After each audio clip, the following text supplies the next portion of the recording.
Only 2 U.S. states have publicly acknowledged their voting infrastructure was hacked. Lawmakers were told that Russian cyber attacks were far more extensive. We have evidence of 21 states, or election-related systems in 21 states that were targeted. But in no case were actual vote tallies altered in any way, shape, or form. That is correct. Officials declined to name the affected states or divulge how many of them suffered breaches of voter registration rolls or other data, prompting a rebuke. But I do not believe our country is made safer by holding this information back from the American public. I have no interest in trying to embarrass any state. But a state election official had a word of caution about disclosure. I lay awake at night worrying about public confidence in our election systems. The worst thing that we can do is make people think that their vote doesn't count. State election officials have been slow to embrace federal assistance in identifying and neutralizing cyber threats, according to a top official in the former Obama administration. We saw a progression of scanning and probing activities around voter registration databases, which concerned me, which is why I kept encouraging state officials to come and seek our help. But the Obama administration's designation of election systems as part of America's critical infrastructure, making states eligible for federal resources, does not sit well with state officials who tout decentralized elections as a strength. This autonomy serves as a check on the capabilities of nefarious actors. Amid expressions of discord between state and federal officials, a warning from a computer scientist who has studied the vulnerabilities of election systems. And in every single case, we've found ways for attackers to sabotage machines and to steal votes. These capabilities are certainly within reach for America's enemies. It was noted that although voting machines are not connected to the internet, the software used to program them for an election can be hacked. Michael Bowman, VOA News, the Capitol. When people say Russia hacked the election, what do they mean? So what they're really saying is that they were influencing the election. It wasn't that they manipulated the votes, but there was data that was stolen and then selectively released. And one of the interesting things about that sort of attack is the general public has now been conditioned to think about leaked data as being credible, as having high integrity. And one of the things that we need to be very careful of is leaked data can be merged with fabricated data. So it gives the attacker the opportunity to create any sort of narrative or story that they desire, and that's what we saw in this last election cycle.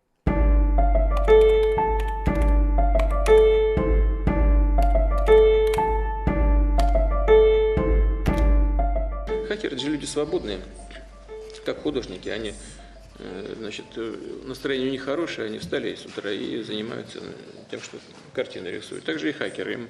Они проснулись сегодня, прочитали, что там что-то происходит в межгосударственных отношениях. Если они настроены патриотически, они начинают вносить свою лепту, как они считают, правильную, в борьбу с теми, кто как бы плохо отзывается о России. Ну и, возможно, это теоретически возможно.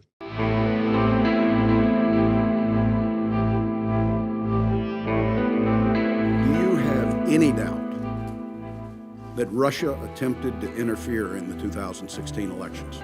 None.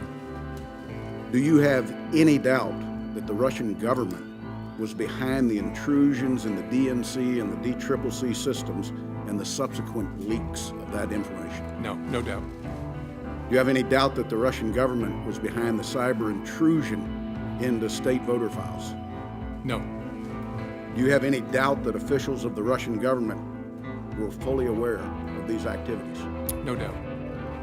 Are you confident that no votes cast in the 2016 presidential election were altered?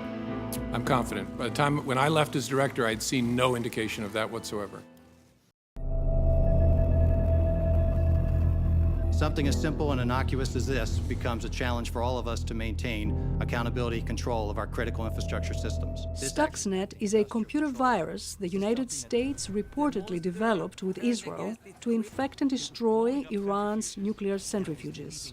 Though the undercover operation was successful, the documentary asserts the virus was eventually discovered and fell into the hands of hackers who were able to enhance it and turn it against its creator. Zero Day's director, Alex Gibney, tells VOA he uncovered that information with the help of insiders from the National Security Agency. We sought a way for them to speak without their identities being revealed. And once we established the mechanism for that, they were more comfortable speaking a little bit more openly. I was in NSA. I believe in the agency, so what I'm willing to give you will be limited. We have to understand these new weapons. The stakes are too high. What do you mean? We did Stuxnet. It's a fact. You know, we came so close to disaster, and we're still on the edge. Stuxnet developed into such a powerful malware that it could cause physical destruction, such as shut down a large city's power grid, according to Eric Chen, Symantec's head of global cybersecurity. It did open Pandora's box, and sort of that's where we are today. Now what we see is many likely nation states conducting attacks all over the world. We see staging so that potentially one day, if they need to flip the switch, they could cause some additional sabotage to occur. Gibney says cyber warfare has no borders or rules. It can strike anywhere, anyone, at any time. People depend on trains. People depend on airplanes. People depend on their electricity. This is modern life. So what we're saying in this film is these weapons threaten modern life as we know it. Although there is no apparent correlation between Stuxnet and the recent WannaCry malware, experts such as Eric Chen say cyber attacks follow similar patterns, remotely launched from undetected locations by unknown groups, perhaps by nation-states, or mercenaries paid to sabotage and paralyze computer-dependent societies. Penelope Pulu, VOA News, Washington.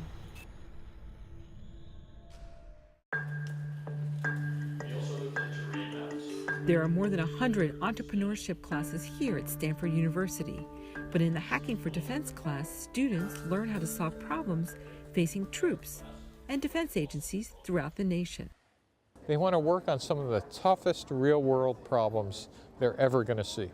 With all due respect to Google and Dropbox and Facebook and Twitter, which they all have opportunities here in the Valley to go work for as graduates here, these are some problems that make those look trivial by comparison. So I will contend you probably now understand. Blank and his fellow teachers launched the 10-week course last year to bring a model for creating startups to military and defense problems. Now the course is offered at 8 other universities. Student projects include helping soldiers in the field deal with mapping technology, creating sensors to help soldiers with injuries, and grappling with cybersecurity. So I'm working with US Transcom, which manages transportation in the United States, to better improve cybersecurity at the country's seaports. Benji Nguyen is a graduate student in public policy. A native of Austin, Texas, Nguyen's parents are from Vietnam. I've talked about this class actually. I mean, their impression is that when I'm here, I'm studying, reading textbooks, or doing problem sets. When I told them that I'm actually working with the military to help solve a problem, they were really excited about that actually. For U.S. students, the Hacking for Defense class gives them a unique chance to serve their country. They are expected to get out of the classroom and into the field, learning the day-to-day situations for soldiers or others in national defense. But the class has also attracted a surprising number of foreign-born students. We take the military intelligence problems and we scrub them down so anybody could work on them. But I was surprised by the number of foreign students from Singapore and China, from India, who were just interested in learning that same methodology and could take it home from wherever they are. Some students go on to create companies or go work for the agency they met in class. For some, like Bhuvanande and Nandine, they are looking for work that is meaningful. We are working on helping veterans that have experienced some polytrauma and figuring out how technology can increase their quality of life and their independence for a longer period of time. The students in this class learn they have to first understand a problem before coming up with the right solution. It is a set of skills they can use in whatever they do next. Michelle Quinn, VOA News, at Stanford University in California. So ransomware is an epidemic right now, and part of the reason is, from the cyber criminal's perspective, it's a great business. And what I mean by that is, if you think about a cyber criminal stealing data, there's two problems with stealing data. Number one, the data often loses value very quickly. If you steal credit cards, as soon as the bank cancels them, that data set no longer has value. The other problem is you have to digitally fence the information, and everybody in the pipeline takes a cut. With ransomware, you don't have those problems. You're essentially extorting dollars directly from your victim into your pocket. So it's a very profitable capability that cyber criminals have moved to, and we're seeing it all over the map.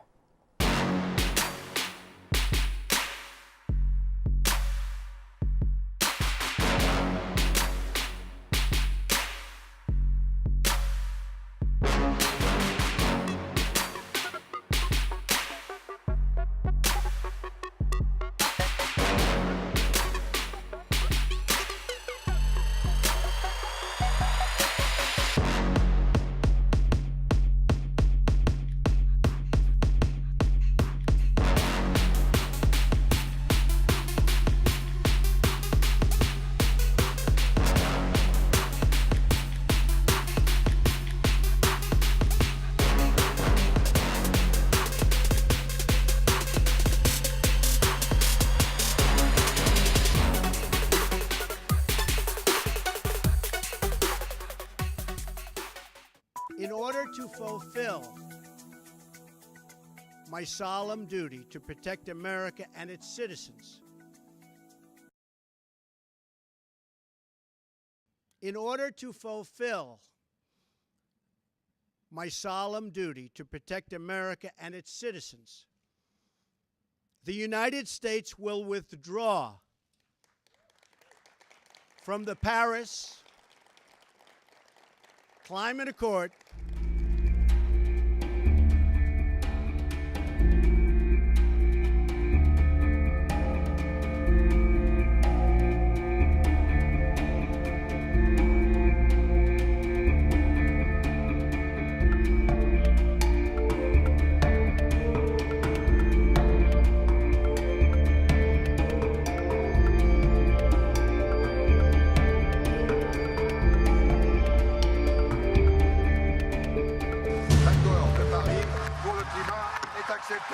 In Paris, 197 countries acknowledged climate change is a serious threat. They pledged major cuts in greenhouse gas emissions. Global emissions were on track to rise to 69 gigatons of CO2 per year by 2030 under business as usual. Paris would reduce that to 56 billion. The US pledge makes up about 1/5 of the reduction. China, the world's largest emitter, contributes 27%, and the rest of the world makes up the remainder. But since taking office, President Trump has been working to undo the policies behind the U.S. pledge, from restarting the controversial Keystone XL oil pipeline to ordering a rewrite of the Obama administration's power plant emissions regulations. Perhaps no single regulation threatens our miners, energy workers, and companies more than this crushing attack on American industry. In some ways, pulling out of Paris is a formality, says the World Resources Institute's Andrew Light. The Trump administration has already signaled that they want to do damage to what the last administration was doing with respect to our national targets on climate change. And they were going to do that regardless of whether they stayed in Paris or not. But Light notes that U.S. emissions are going down regardless of what Trump does. Power plants are switching from coal to cleaner natural gas. Wind and solar are cheaper than fossil fuel power in many places. And, he adds, other forces beyond Trump's control are heading toward a lower carbon economy. Many states and cities and businesses are already moving in that direction. They're going to continue on the policies that they're doing regardless of this administration. So climatically, not a huge difference, unless other countries start leaving Paris because the U.S. has left Paris. China has said it will stay the course. India has ambitious plans for renewable energy. Light says it's possible the world will meet the Paris goals without the United States. If, as predicted, China and India achieve their targets for 2030 earlier than they said they were going to achieve them, then you actually got enough tons out there in the world to make up that gap. But I'm not comfortable with those kinds of calculations. And Paris alone was not enough to keep the planet from what scientists say are dangerous levels of warming. More action would be needed, and Light says under Trump, that is unlikely. Steve Baragona, VOA News, Washington.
After traveling for around 21 days in the upper Mississippi River Valley region, I can understand why some people say that it is one of the most beautiful parts of the country. I traveled and lived in very small towns in this area, met many interesting people. My grandpa's family kind of established this farm and my dad took it over. I kind of got to take advantage of it if it's, if I want to. The big question is if I want to or not. There is a lot of unknowns, what's going to happen with our economy. So that's part of me wants to go and get my teaching degree so I can have that stability, have that insurance and just know that I have an income coming in, because with farming and if you're on your own, who knows if you're going to be making money or losing money. And then again, you never know with health. That's the thing about farming is good luck getting good insurance if you're going to be self-employed. Health insurance, to me, I guess, it should be something everybody has access to at an affordable rate, and right now that's not the way it is. Things look kind of scary in that field. America, I guess to my generation, it's just kind of like a wild card. Which direction are we heading? The perception, if you work hard, you can make a living, raise a family, provide for yourself and for your family. I think that kind of perception is a little under threat right now. Every night, I'll come in here and talk to my grandpa about it, and he'll tell me how it used to be.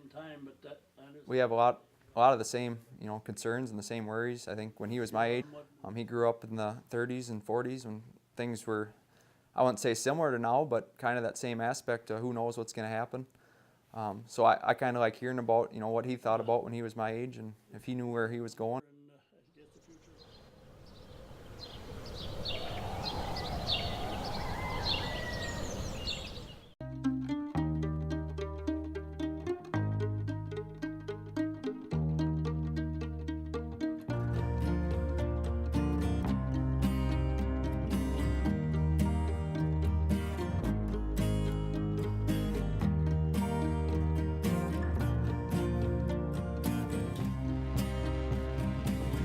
What I think made Acadia unique was that you have these big mountains right next to the ocean. So that juxtaposition of the rocks and the waves and the mountains seemed to be kind of Acadia's signature.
እንተባበር። Bruktawit Tegabu is the creator of Tibeb Girls, the first animation in which Ethiopian girls play not only the lead characters, but are portrayed as superheroes. Tibeb means wisdom in Amharic. For me, it was very important that to have, girls who look like me and who look like my child to be on the screen, playing very good role model. The Tibeb Girls animation breaks taboos by discussing things such as menstruation. And in the first episode, they save a girl from child marriage. Bruktawit screens the show at schools and events around Ethiopia. Most of the issues we're raising are not well discussed in the community or in a school or where it needs to be in the house. So that's another inspiration to really break the taboo and give them a very entertaining but also engaging way to talk about very serious subject. The animation is produced in Addis Ababa with a team of voice actors, artists and writers. Representing and empowering girls is a big responsibility. Therefore, the writers, such as Malet Haile Jesus, put a lot of preparation into an episode. So what we do is we try to include everybody, like the relevant stakeholders, government bureaus, the specific target groups, and then once the synopsis is developed, we do a prototyping, which means we go to the field and test it. The Tibeb Girls animation is also published as a cartoon. Maasa Takele reads the comic strip to her children each night before they go to bed. When I ask my children why they love the cartoon, they say it's because now they have a cartoon that is Ethiopian and where their own language is spoken. Creator Bruktawit hopes to raise funds to further develop the TV show as she tries to sell the first season to broadcasters in Ethiopia and other African countries where young girls face the same issues. Marta van der Wolf for VOA News, Addis Ababa.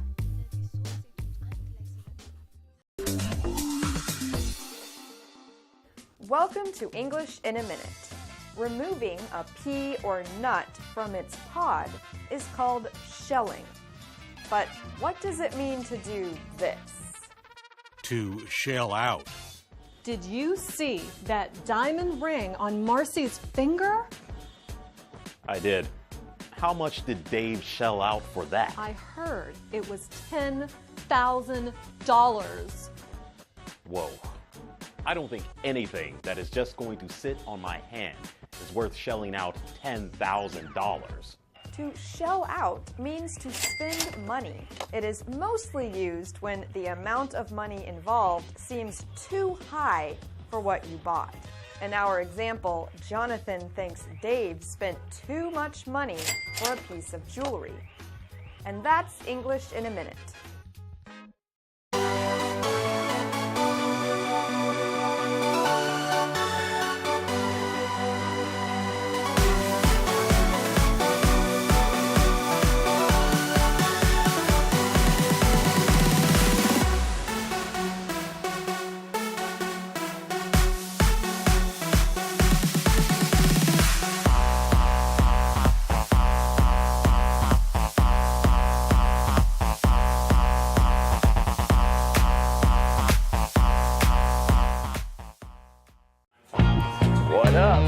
For the boys, it's simple.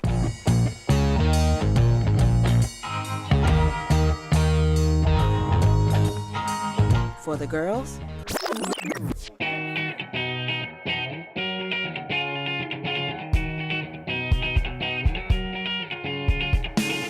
had to get my dress, I had to get my shoes, I had to get a bracelet, I had to put on all my makeup, get my hair ready, and my friend Allison actually did it 3 times because we couldn't decide how we wanted to do it. You excited? Yeah. Yeah? Of course. Are they in? Yeah, this one keeps on, this top one's gonna come back out again. it's all for a big night, one some call a milestone in the teenage experience. It can be one of the most special nights of your life. For decades, prom has been an American staple, a celebration for high school students before graduation. Lynn Sabia still remembers her night, even the dress. Now it's her son's turn. Smooth that. Get the top button. Sabia says while not much has changed about the features of prom over the years, this time around as a parent, it feels different. It's nostalgic. It's a bittersweet thing because I'm so happy for him. I know he's gonna have a great time, and it's prom, you're a senior, you're graduating, you're gonna go away. You're gonna leave, and he'll come back, I know. Okay, you ready? Yes. Are you sure? I don't know. Are you sure? Okay, now I'm ready. Okay. For Tony Sabia, it's about having fun and making the night special for his date. He bought her a corsage, an iconic prom gift boys present to the girls. In return, the boys get a boutonniere. While traditionally seen as a couple's event, more and more students are choosing to go with a group of friends. Should we do a fun photo? Let's do a fun photo. Yeah. Like Kaylee Margolis, who says the real stress is for the seniors. I think there's a lot of pressure to like look their best and like this, because this really is their last hurrah, because they're going to graduate in about a week. So I think there's a lot of pressure for it to be like the night of all nights. Adding to the pressure, dads and moms surrounding the teens as they struggle to pose for the many, many photos. The ride to prom is also a big deal. Tony drove his dad's BMW. Others come in limousines, luxury cars, or party buses. And when they finally make it to the party, the energy fills the room. The atmosphere, the people, I mean, it's all about making memories that you can kind of look back on and say, yeah, I was happy. Just bounce to this. These seniors will graduate in just a few weeks, so this could be their last chance to say hello, goodbye, or get to dance with someone special. JC Sameoni, VOA News, Virginia.